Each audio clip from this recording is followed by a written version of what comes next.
Ladies and gentlemen, boys and girls, thank you all very much for coming today. It's 1400 here, 1600 here in the UK. It's 1800 in Tel Aviv, and it's 0800 on the West Coast. So good evening, good night, and good morning to wherever you are in the world.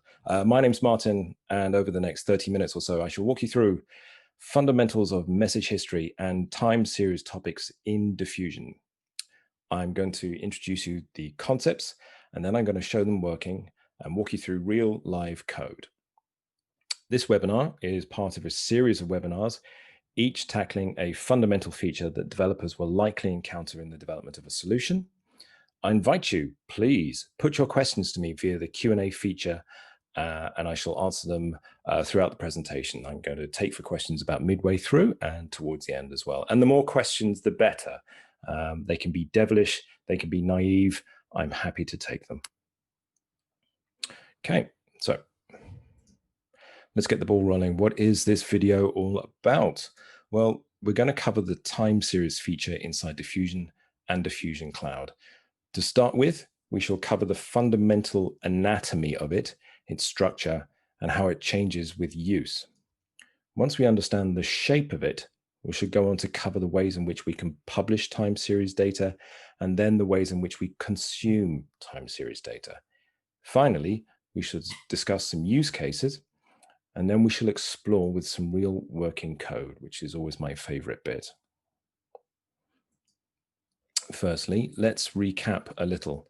So Diffusion provides for many modes of communication: one-to-one, many-to-one, many, and most importantly for this video, the one-to-many mode, or pub/sub, as it's more commonly known. We covered Diffusion's pub/sub feature in a previous video, which I'm going to link to here. And central to pub/sub is the concept of a topic. Let's break down what those are. To start with, they have a type, which dictates the type of data held within the topic. We've got the 5 fundamental types there: string, int64, double, binary, and JSON, which gives you great scope for encoding all sorts of data. They have a single value. They can be persistent, and they have a set of properties. They're engineered to be efficient, so Diffusion can handle a lot of them. And the permission system is flexible and dynamic, so you can dictate who gets to read and write which topics. Additionally to this, for each of the 5 fundamental types, there is also a time series topic equivalent. If you've ever used generic types in Java or C#, you can usefully think of them as being a name series of string topic, or a time series of string, or a time series of JSON. We'll first cover what a time series is, and then we'll go on to explain how it's used and how that differs from a non-time series topic, or a regular topic. I'm going to call them just to save time. Most importantly, whereas a regular topic holds a single value, a time series topic holds many events. Each event holds a value, the timestamp at which that value was received, and other metadata. Let's break that down. There's a value. Importantly, there's a timestamp, an incrementing sequence number, and the author, which is the authenticated principal of the session that appended this event. Fans of distributed computing, and I know there are some of you out there, may recognize this as a distributed append-only log, which has proven to be a great tool in solving many distributed computing problems.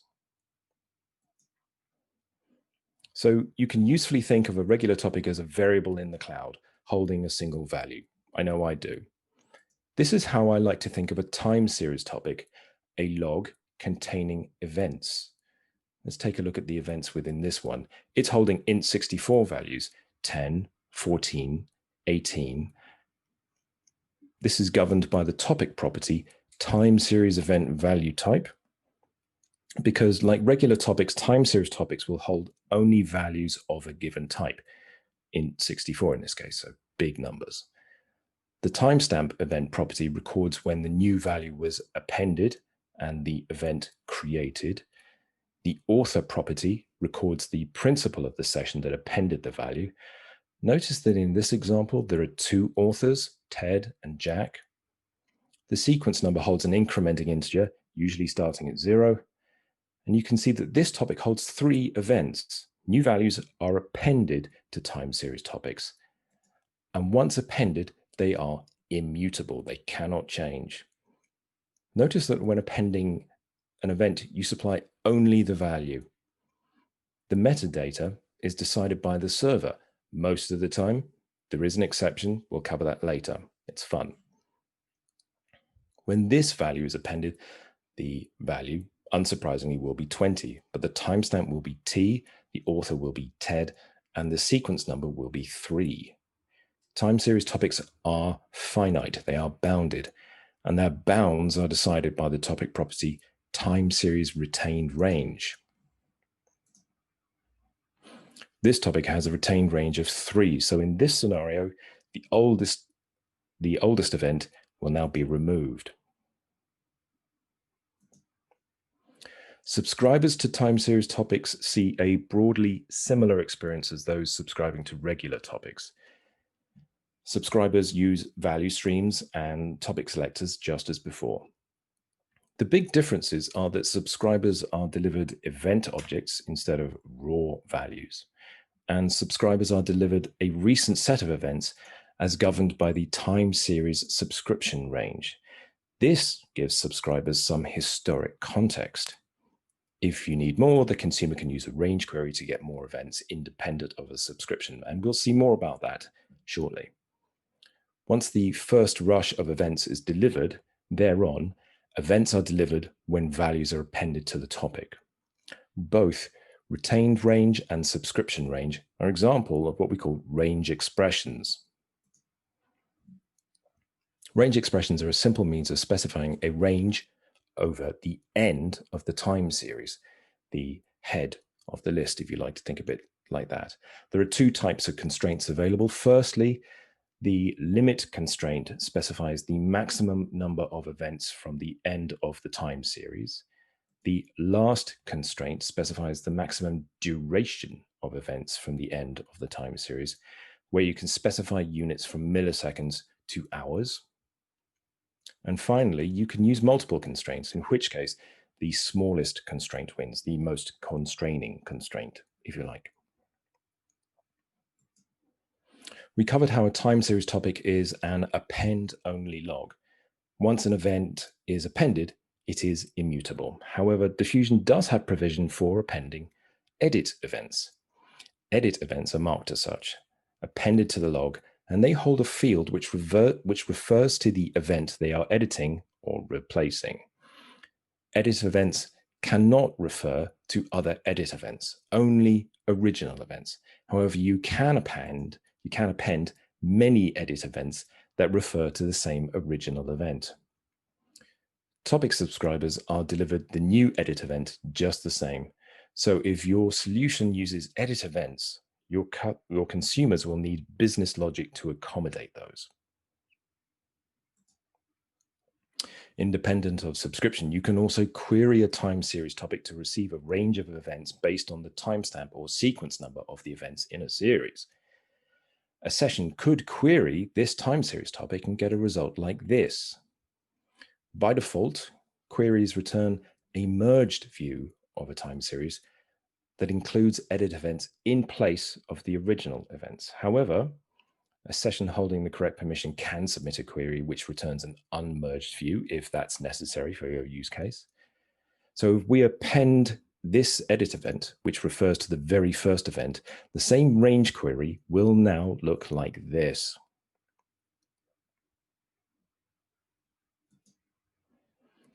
Range queries are a means of extracting a slice of the history from a time series. Each range query has an anchor that determines where to start and a span that determines where the range ends. Both anchor and span are inclusive. If an anchor or a span falls on an event, that event is included in the result. Both anchor and span are also optional. If the anchor is unspecified, the range begins at the start, and if the span is unspecified, the range continues until the end. Here's an example of range query that retrieves JSON events from topic my TS, FX, USD, EUR from sequence number 100 to 200. Notice that once you have an event sequence number, it's easy to retrieve events from either side of it, making it possible to page your way through a time series topic. The API is rich, and I invite the curious to check out the docs, play with, and expand on the examples in the product. When interacting with a time series topic as a Diffusion solution developer, you have a few options available to you. Firstly, as we've already seen, you can append values to values as events to a topic. You can append edit events to overwrite or replace an existing event while keeping consistency with the immutable nature of the event series. As of 6.6, you can use update streams as you would for a regular topic. Now, using an update stream calculates the delta on the client. Now, that takes the strain off the server CPU, and it also means for smaller messages on the wire, so you're using less bandwidth. Finally, 6.6 also lets you append a value with a timestamp. Now, this is a small but very important change. We added this at customer request to solve two big use cases. Firstly, relaying existing time series data from the back office. Imagine that you have a time series database that you need to publish data from, and you need to keep the event timestamps. Time allowing, we'll see an example of this shortly. And for testing, where you need certainty of your outputs, because as I like to repeat, and should you all as well, if it's not tested, it's broken.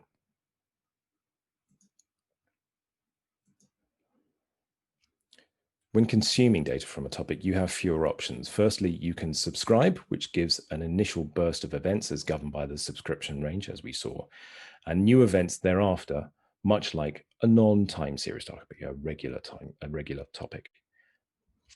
And then there are range queries, with which you can range free over the event history within a topic. Topics in the topic tree are protected by a full and dynamic security model. Additionally, events within a time series topic can also be protected to match your use case. In our earlier slides, we covered how two or more principals can both append and edit events in a topic. You may not want that, or you may need to forbid all edit events. Holders of edit time series events for a topic can edit all events within that topic, and holders of edit own time series events for a topic can edit only their own events within a topic. If your session doesn't hold either permission, then you cannot append edit events to the time series topic. Before we get to the good stuff, let's quickly cover some of the popular use cases. Firstly, there's chat. It's quite easy to imagine how a time series topic of string or JSON can be used to model a bounded chat where the last, say, 12 hours of conversation is kept in one topic. Subscribers will receive some prior number of events, each representing a sentence in the running conversation. It'll be enough to draw the GUI and let the user catch up on the conversation. Once subscribed, when a new sentence is appended, all topic subscribers are then delivered the new event, much like a regular topic. If the chat member wishes to read into the history of the conversation, then a range query can be used to page backward through the chat history. The more familiar use case is common to both finance and betting odds, as both consume and publish fast-changing numeric information. In both circumstances, the immediate history, that is the subscriber range, is useful for sharing context. You can draw spark charts, for example, and in both cases, there's value in exploring the history of a financial instrument or a sporting event using a range query. So enough of the slides. Before we get to the good stuff, let's just take for any questions.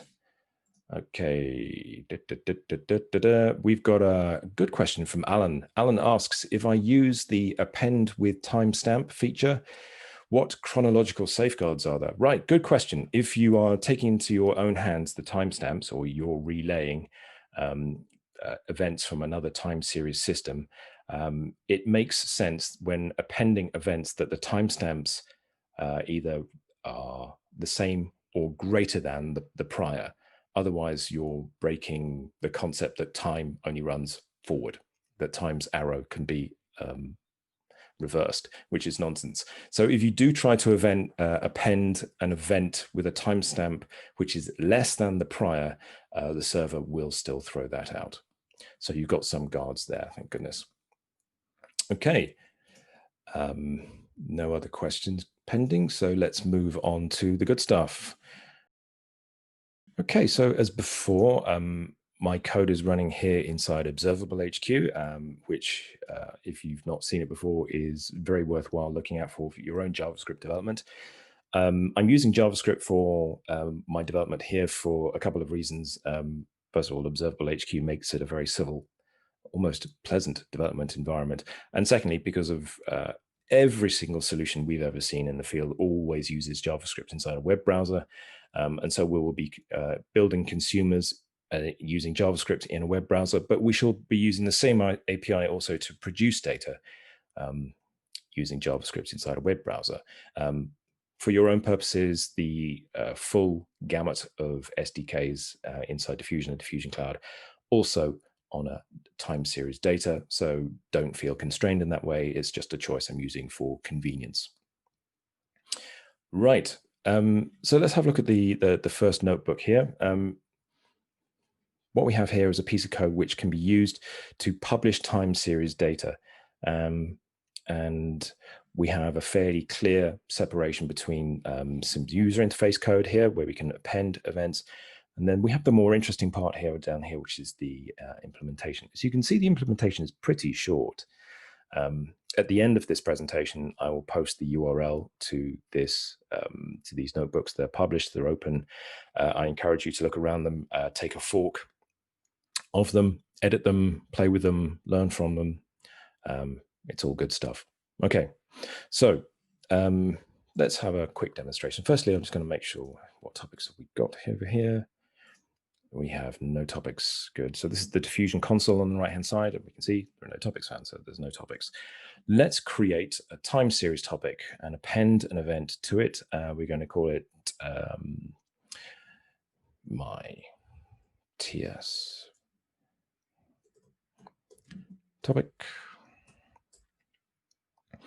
And we're going to be, so in int 64, we're going to stick a number in there as 3.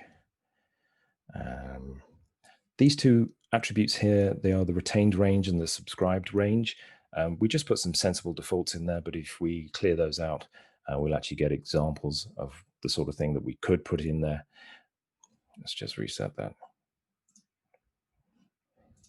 And also, these are links to the documentation on the subject if you need further information. So 3 is going to be an int 64.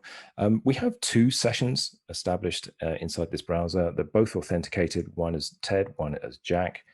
And what I'm going to do now is just going to append a value. And it's come back and told me that I've appended value 0. 1, let's do that again. 4, 5. As I slowly enumerate my way through the values of pi, and that's worked out just fine. Let's actually have a look at what this looks like inside here. You can see we got my TS topic. Let's make that a little larger, and that's very interesting. Firstly, we can see what the current value is, but the console has also realized that this is a time series topic and it's numeric, so it can draw us a nice chart of it, and we can see the events 3, 1, 4, 5, but also we can see the timestamps of them. We can also see the tabular view of the values inside, just the timestamps, the author, and the value. We can also see the properties on the topic as well. The last 4 hours, it retains the last 4 hours of activity, regardless of how many events that is. And when you subscribe, subscribers are delivered the last 1 hour of information. Let's append another value. Let's this time going to append it as Jack. There we go. There we go. We can see the information is in there. Something I may have mentioned, but is still worth making clear. If we are using multiple principles, multiple sessions with multiple principles to append to the same topic, both writing to the same topic, then what we have here is a means of implementing many-to-many communication, which is kind of important. It's a very good use case for time series topics because the information that's written as an event is not immediately lost when new data, a new event, is appended to it. Now, what I'm going to do now is I'm going to use the edit events GUI to see what happens. So here's my topic, which is called my TS topic. The sequence number I'm going to edit. Let me see. So the last sequence number was 4. So let's try and edit 4. We're going to change the value from 9 to 10. Add and numeric edit event. And I'm expecting this to fail, and I'll tell you why in a moment. Access denied. I do not hold permission, or rather, Ted does not hold permission, because Jack was the one who appended this event, and Ted does not have permission to edit all events in this topic, only his own. So let's change that from Ted to Jack, and I expect this to work now. There we go. And indeed, let's have a look at the data. It has changed from 9 to 10. And there's our tabular view. The tabular view here in the console does use the range query. So we're looking here at a merged view of the of some of the properties of the event. We'll see shortly what it actually looks like. The console here is showing us just a slightly limited set of properties. Now, let's have a look at the code under the cover so we know what it looks like. There's not a lot of it. The GUI code I'll not dive into. The curious, I encourage you to have a look at it. It's quite nice. I had a lot of fun building this, I'll admit, but it's not relevant to what we're talking about here. Append topic is the function that's called. Takes a session, a topic path, the type string, which is one of these values, JSON int64 double string. The actual value, which we want to append to the topic, and the topic properties. The topic properties in this case being the retained range, subscription range, that sort of thing. So we build up the topic specification, which in this case holds the type of values within the type of values within the time series topic, also the subscription and retained ranges. And then, what a time for my mouse to die. And then we call add, which feels a little bit unnecessary because the topic exists already. Then why call this again? And the reason being, firstly, this is a no-op if the topic exists already. If the session does exist, if the topic does exist, then it's not a no-op, it simply won't fail. If, however, we try to recreate a topic using a different specification, it will fail. So even if we try to add a topic, in time series of int64 here, but with a different retained range or different subscription range, that will fail at this point and tell us that I can't add this topic, it exists already at this point. And then we go on to use session time series append with the path, the value, and the type. Thank goodness for await async because it makes this code extremely readable. So add the topic if it doesn't exist already, and then append a value. We're returning the value of this. When we call append, we actually get back the metadata, and that's how we are displaying, in this case, the sequence number of the event that's just been added to the topic. Now, edit topic, there's even less to that, as we can see here. We're logging it, and then we go on to calculate the data type. And then we use session time series edit with the topic path, the sequence number that we wish to edit, the new value, and the type of the topic of the value that we are appending. And again, we're returning the metadata for that new edit event, for which we then print out this value here, that the edit event, we added an edit event for 4 with a sequence number of 5. Actually, that number we can see here in the sequence number, in the sequence of sequence numbers here, 0, 1, 2, 3, 5. We can see that 4 was replaced by 5. So that's how we create and publish time series data. Be aware that time series data right now is held all in memory. So when considering your use of time series and sizing the machine estate that you're going to be running on, bear that in mind. So the more that you retain, or the more frequently that the data is updated, the more memory it's going to cost you. Okay, now let's move on to the consuming part. We can actually see some of this going on. Similarly to before, this notebook, we have a GUI on the top, and we have the interesting parts of the implementation underneath.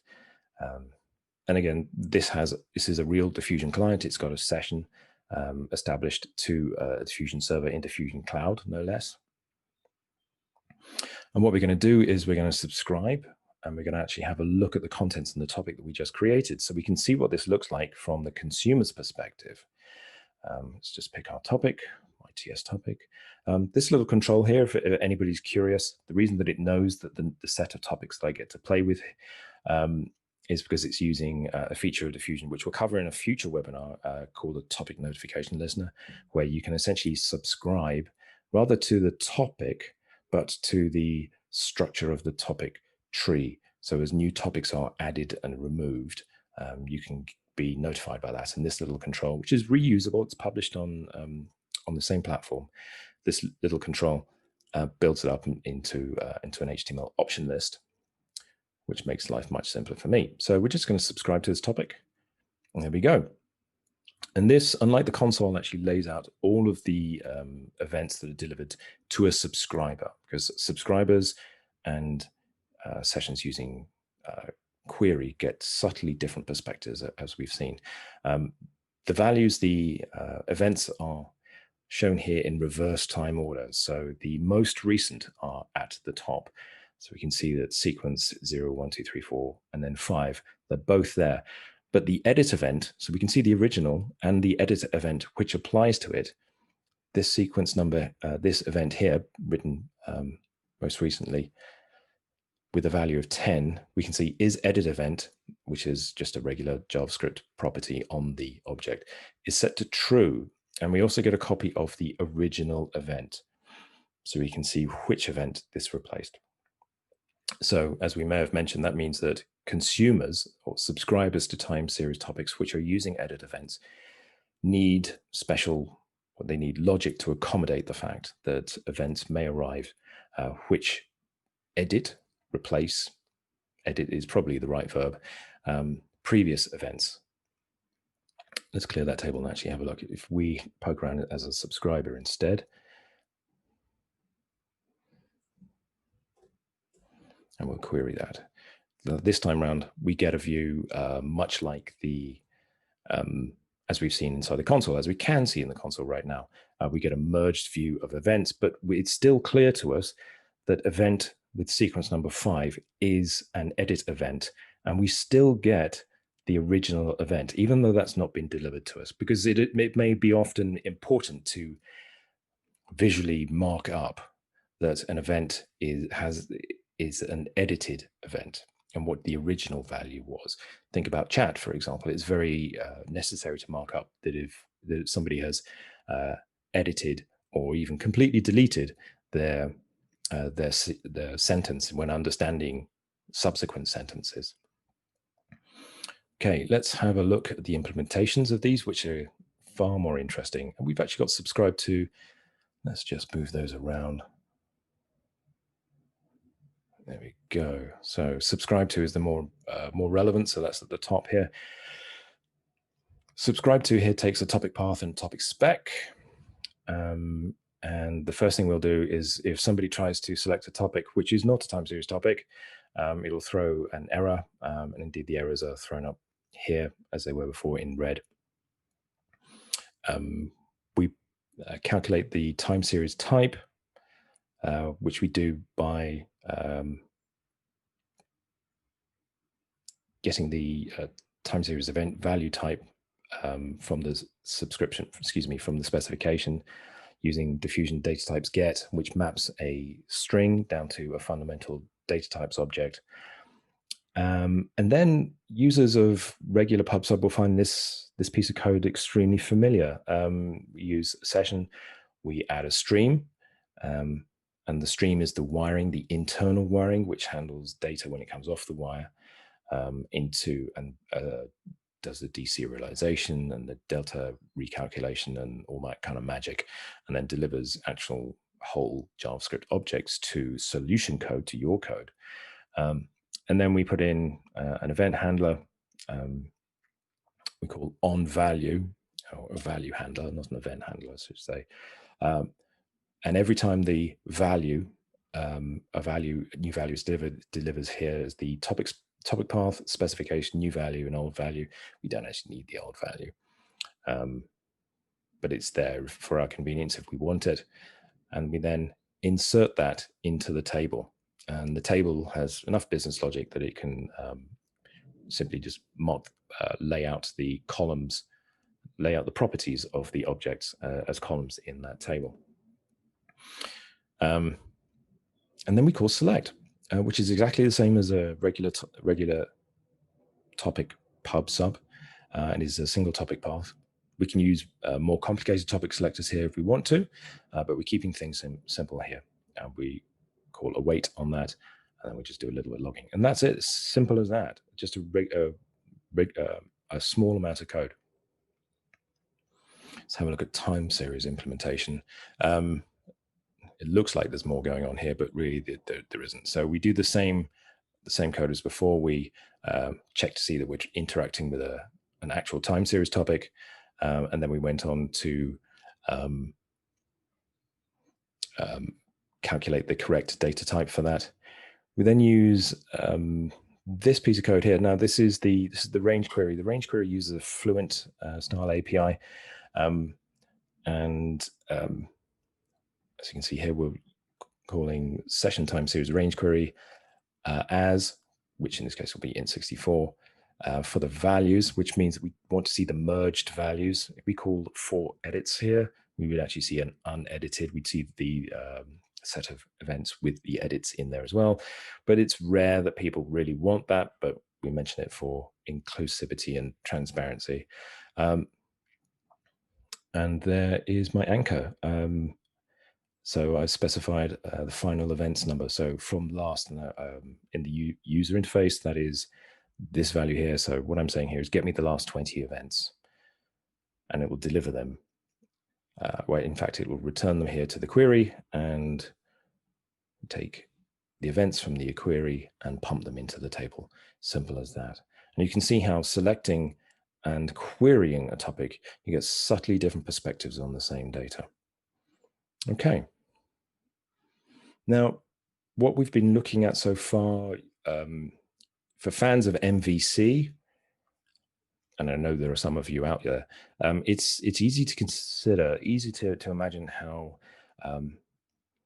a time series topic could be the model, a distributed network model.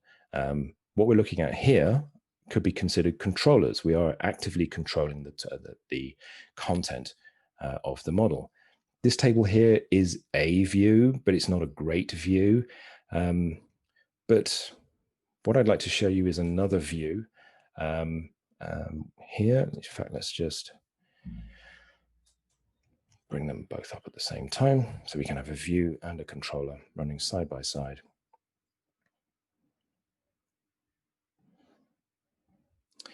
And in this notebook, we're going to visualize a time series topic as a chat. My TS topic. Right.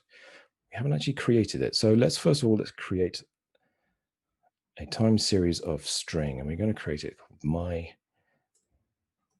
TS chat. There's nothing magical about that prefix, my TS chat, by the way. It's just a context, just a habit. Topic value, I'm going to say hello world from Ted.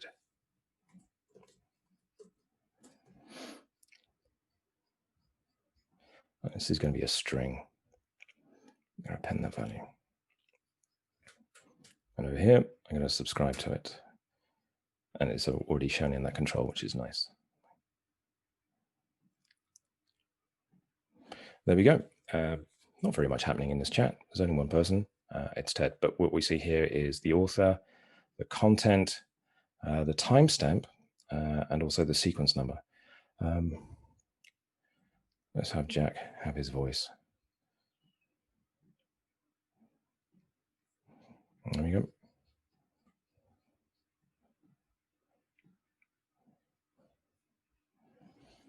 And let's have Ted say something again. Fact. Let's stretch things out a bit. Let's get some Lorem Ipsum in there.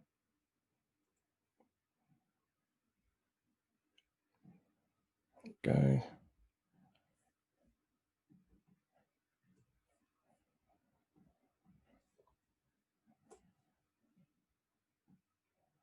Now we can see what we're doing. There we go.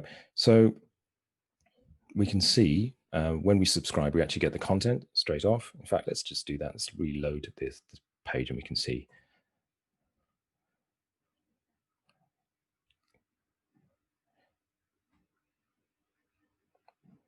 Yep.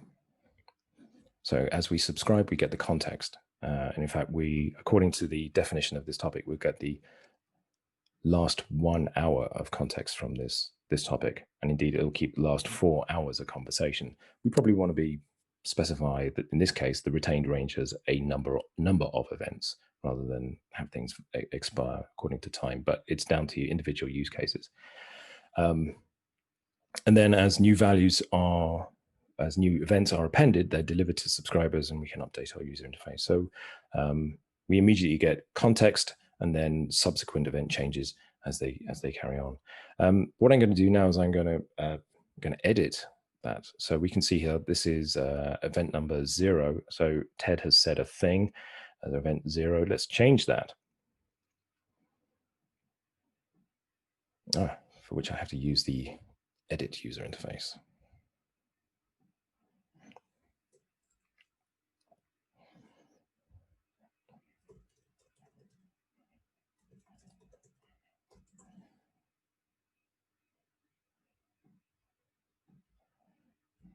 There we go. We can see that event has now been changed.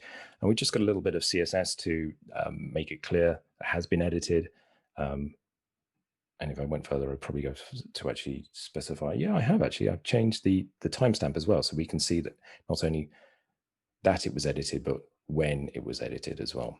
And because of the permissions on the topic, the events in this topic, only Ted can have changed that. Okay, let's have a look at the implementation. There we go. We'll just dig into the diffusion code here. The rest of the code I encourage you to look at. So we do these two things here. Make sure that we subscribe to an actual time series topic, and we get the fundamental type of that time series topic. We then add a stream, and then we listen to values on that stream, and just a little bit of logic here. We decide the side according to the author, which is arbitrary. Could be more sophisticated than that. And then if the event is an edit event, then we'll tell the user interface code that we need to edit a particular event on a particular side. If it, however, is a regular event, an appended event, then we add that to the code instead. And that will actually build up a small client-side model and a piece of user interface to go with it. So there we go. So we got the model of the topics, the View is this one here, which is nice, familiar looking text bubbles. And the controllers are over here. And there's not a lot of code associated with either one of them. Okay. Now, the final piece of code I wanted to show you here will be for folks who've been following along these series of webinars up to this point. I've been using a lot of time series data, a lot of foreign exchange data. And I was going to, I've built this code with a couple of purposes in mind. First of all, to show you how straightforward it is to build up time series financial information. This is real foreign exchange data that we're working with here. It was gathered last year. It's about 4.5 hours of it, and we are replaying it at the same speed with which it was collected. So it's actually relatively accurate. And we're publishing this into a time series topic, and I'll show you how that's done in a minute, and specifically how one particular facet of it, which was very, very useful. And I was going to build a nice, fluid chart to go with it, so we can actually watch the value of, say, Aussie dollars to US dollars flow up and down and oscillate throughout the day. But then I realized I didn't need to, because the console does that for us already, as we saw. Let's do that right now. In fact, the console, the Diffusion console will, let's just log me in, will show us the values of this perfectly well.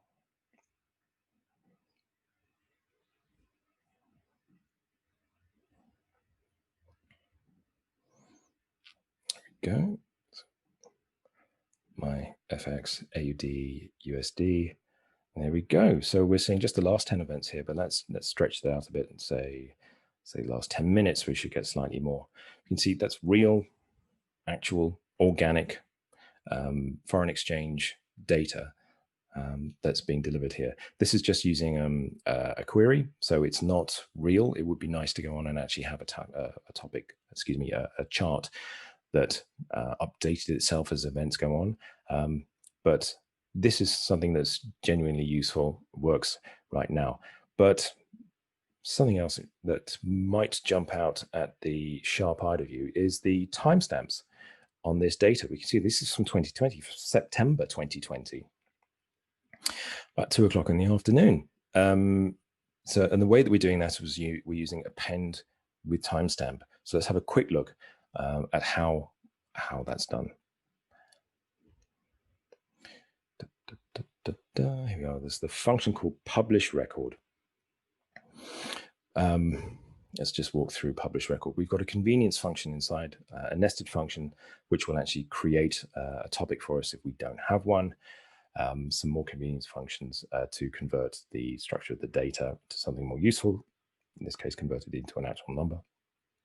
We're creating the fundamental data types. We're working with JSON objects or a JSON data type object and double data type object.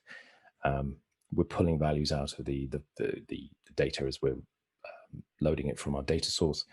We'll then go on and actually create those 3 topics for us. We'll do that asynchronously because all of the API, or very nearly all of the API calls inside Diffusion are asynchronous. And in this case, we can issue 3 requests to create a topic asynchronous. So we can issue them, just fire them off. And then in this case, we'll wait for all 3 of those to come back, and then we'll move on. And then we use the same technique again. We use issue 3 requests to append values, gather the promises, and we'll wait for those promises to return. Now, importantly, all 3 of these employ an extra argument here, which is the timestamp of the event to create on the time series topic we are appending to. In this case, we're using the timestamp from the record which we read from our data source. So we are replaying historic data into a time series topic, which is great for when we are relaying an existing time series data from your back office, or closer to my heart, from when you are doing testing and you need to be absolutely certain that the event that you've appended will be at 4:45 and not at any other time, for example. So there we go. It's actually relatively straightforward. it's just a final optional argument. This is coming in 6.6. So when that's released, in fact, you can start working with this right away.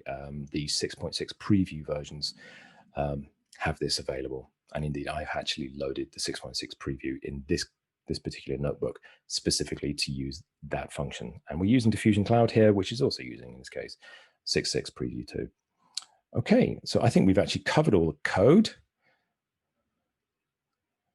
Let's get back. Do we have any questions? Right, okay, I've got another one from Alan. Is there an option to modify the metadata in a time series event? Okay, so yes, but only with one option. You can only, you cannot edit an event once it's an appended, rather. What you can, all you can do is you can append with a timestamp. None of the other properties of the metadata are mutable. They are all decided by the server. So the sequence number is decided by the server, thank goodness. The author is decided by the server. The only value that is decided by the client is the value. As I said, the only exception being cases where the timestamp is also supplied. And if you are supplying the timestamp, they have to be in time order. They can't go backwards in time. They can only go forwards in time. We have to obey time's arrow. Okay, no other questions? Good. Right, so that's a wrap for today. Thank you all very much for coming. We covered Diffusion's time series topics, how you can publish data into it, you can consume data from it, some of their use cases, and we saw it running for real. You can try it all out at the address written at the bottom of this slide, but to save your eyeballs, I'll put that link into the webinar chat and also put it into the video description. So be sure to follow our YouTube channel.